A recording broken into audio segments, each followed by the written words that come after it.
However, in 840, everything changed when a single Norse Viking known as Thorgils managed to conquer all of Ireland. And after that, Ireland became one giant military base for the Vikings. As for the people of Ireland, they could live on with their daily lives, as the Vikings cooperated with 7 Irish kingdoms to rule Ireland, with the Irish kings and the Viking overlords. However, some of the 7 kingdoms decided to rebel against the Viking overlords. Just 5 years after his conquest of Ireland, Thorgils was murdered by the King of Mitan. Oh, greetings, Male Secnail. What brings you here? Thorgils, I can't serve you anymore. It is time to end this. What are you talking, Abu?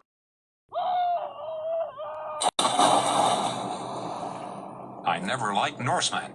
Shortly afterwards, the Vikings began to experience a lot of constant conflicts, especially in 850 when Danish Vikings came to take over, even taking over a Norse Viking stronghold. But after 2 years of fighting, the Norse and the Danish Vikings were united under Olaf Buiti, the son of the Norse king. But when he returned to Norway, he was killed, leaving his brother Ivar in charge. When that happened, Ivar was dubbed the King of the Norsemen of all of Ireland and Britain. This made the Danish king Halfdan angry. He tried to declare war on Ivar, but failed to do so. These conflicts weakened the Vikings, which led to the Irish rising up against the Vikings in 901 and reclaimed their land.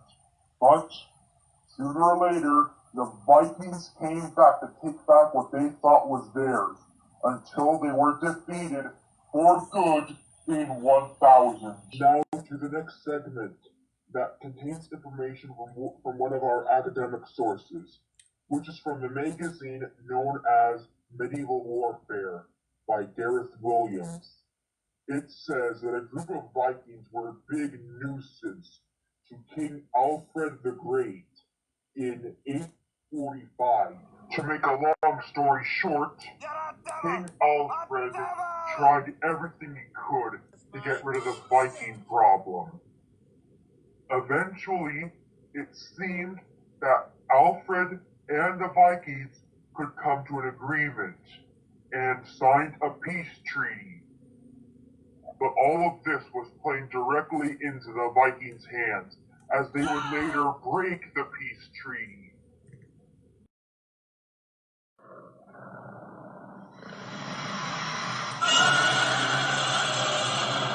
I'm bearing a message of peace.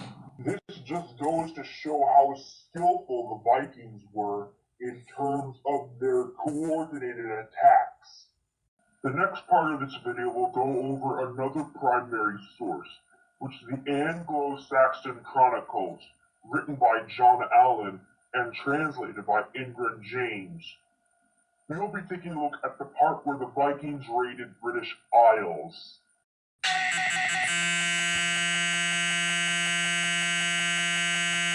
Warning. Data regarding the Anglo-Saxon Chronicles is corrupted, as it is impossible to look through an entire book for one little thing. Skipping to next part of recording. Our last part is information from another academic source, which is a journal article named Hordes of the Vikings for the magazine Archaeology by Daniel West.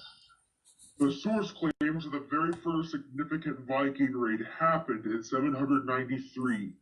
There, the Vikings raided a monastery in Lindisfarne, which is off the northeast coast of England.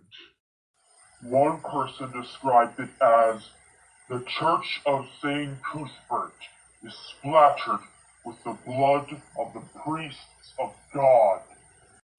And after that, you already know what happened. Most areas conquered by the Vikings were left open for Viking occupation.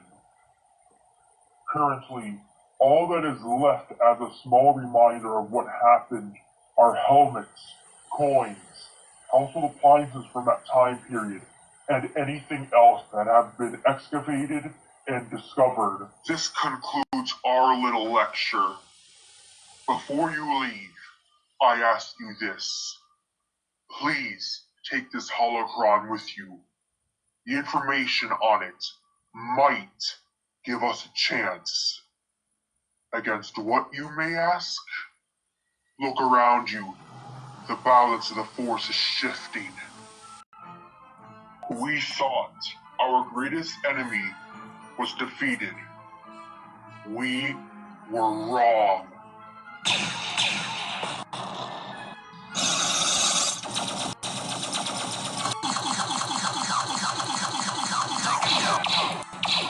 The Galactic Empire and their allies have been regrouping. Reborn as the First Order. I ask you, what greater endeavor exists than that of collaboration? In our current unparalleled enterprise, refusal to collaborate is simply a refusal to grow, an insistence on suicide, if you will. Everybody thinks they want freedom, but what they really want is order.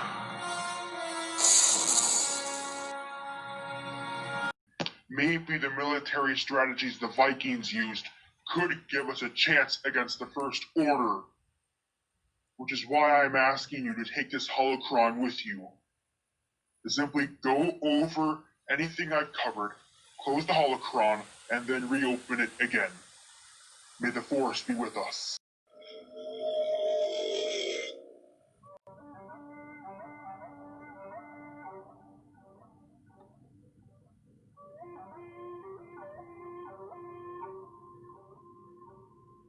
This is the